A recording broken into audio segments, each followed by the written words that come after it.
కథా స్రవంతి. ఎరుక కథ. కలం మల్లాప్రగడ రామారావు, గళం పప్పు భోగారావు.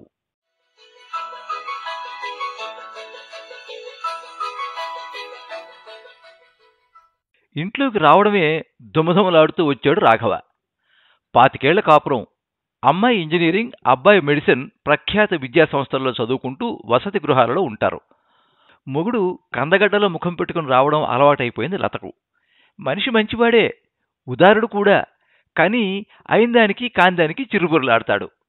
అందుకే నిమ్మళంగా మొగుడి చేతిలోని కూరల సంచి అందుకుని, ముందు మంచినీళ్ళు తెస్తాను తాగండి, తర్వాత చెబుతురుగాని అని కూరల సంచితో సహా వంటింట్లోకి వెళ్లి మంచినీళ్ల గ్లాసుతో తిరిగొచ్చింది లత. ఇప్పుడు చెప్పండి అంది రాఘవకి ఎదురుగా ఉన్న కుర్చీలో కూర్చుంటూ. అప్పటికే చాలా వరకు చల్లారిన రాఘవ గ్లాస్ అందుకుంటూ, మొదటినుంచి నా మాట అంటే నీకు గురిలేదు, నీ మాట నేను వినాలి తప్ప. మధ్యలోనే అందుకున్న లత చిన్నగా నవ్వుతూ, అవన్నీ ఇప్పుడు ఎందుకులేండి, ముందు ఏం జరిగిందో చెప్పండి అంది. నేను చెప్పడమే గాని నువ్వు వినవు కదా. పోయిన 3 సంక్రాంతులప్పుడు చెప్పాను, బిచ్చగాళ్లకు కొత్త బట్టలు ఇవ్వద్దే అని. విన్నావా? ఇంతేనా అన్నట్టు చూసిన లత, సర్లేండి ఏదో ఘోరం జరిగిందనుకున్నాను. మన ఇంటికి భిక్షానికి వచ్చే రంగడు నిన్న నేనిచ్చిన కొత్త బట్టలు కట్టుకోకుండా వాడెప్పుడూ కట్టుకునే చిరిగిన బట్టలతోటే మళ్లీ గుడి ముందు మీకు కనపడ్డాడు, అంతే కదా? అంతేనేమిటి, ఎప్పటిలాగే నిన్ననే ఎవరికో అమ్మేసి ఉంటాడు. ఇప్పుడు నీకు సంతోషమే కదా అన్నాడు ఉక్రోషంతో. పోన్లేండి, చూడని మాటలు మనకెందుకు. ఇంతకీ మనమేం పట్టుబట్టలు పెట్టలేదు కదా, ఏవో మామూలు నేత పంచా చొక్కా. ఇక మీదట అలా చెయ్యనులేండి, మీ పాత బట్టలేవో పడేస్తాను, స్నానానికి లేవండి అంటూ వంటింట్లోకి వెళ్ళింది లత. స్నానానికి సన్నద్ధం కాసాగాడు రాఘవ.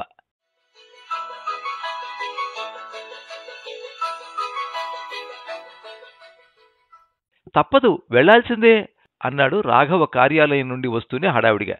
వెళ్ళండి నవ్వుతూ బదిలిచ్చింది లత. నువ్వు రావాలి, ఎన్నాళ్లకో మంచి సినిమా వచ్చింది, నీకు నచ్చుతుంది, మురిపించగా వేగం తయారుకా, టికెట్ కూడా తీసుకున్నాను ముందుగా అన్నాడు రాఘవ. సినిమా ఇద్దరికీ నచ్చింది. రాఘవ స్టాండ్ నుండి స్కూటర్ తీసుకొచ్చి లత నిల్చిన చోట ఆపాడు. ఆమె కూర్చోబోతుండగా, దండాలమ్మగారు అన్న గొంతు వినిపించింది. వెనక్కి చూస్తే ముసలి మనిషి ఒకటి కనిపించాడు. వెంటనే గుర్తు తెలియలేదు, శుభ్రంగా స్నానం చేసి వచ్చినట్లున్నాడు. ఆ కొత్త బట్టలు చూడగానే పోల్చుకుంది. రంగా నువ్వా అంది సంభ్రమంగా. నా ఆడదండి అంటూ పక్కనే ఉన్న మహిళని పరిచయం చేశాడు. ఆమెకు ఒకటే చెయ్యి ఉంది. రంగడు కుంటుతూ నడుస్తాడు. రాఘవ మెదడులో మెరుపు మెరిసింది. తళతళ్లాడే కొత్త బట్టలు కట్టుకుని గుళ్ల ముందు కూర్చుంటే ఎవరు ముష్టి వేస్తారు?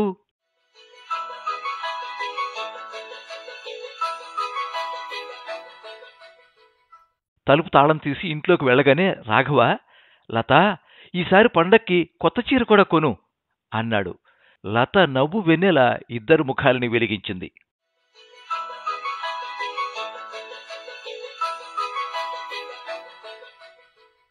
మీరింతవరకు ఎరుక కథ విన్నారు. కలం మల్లాప్రగడ రామారావు, గళం పప్పు భోగారావు. ఈ కథ సకుటుంబ మాసపత్రిక రవళి అంతర్జాల పత్రిక ఆగస్టు 2024 సంచికలో ప్రచురితమైంది. ఈ వీడియోని లైక్ చేయండి, మీ మిత్రులందరికీ షేర్ చేయండి.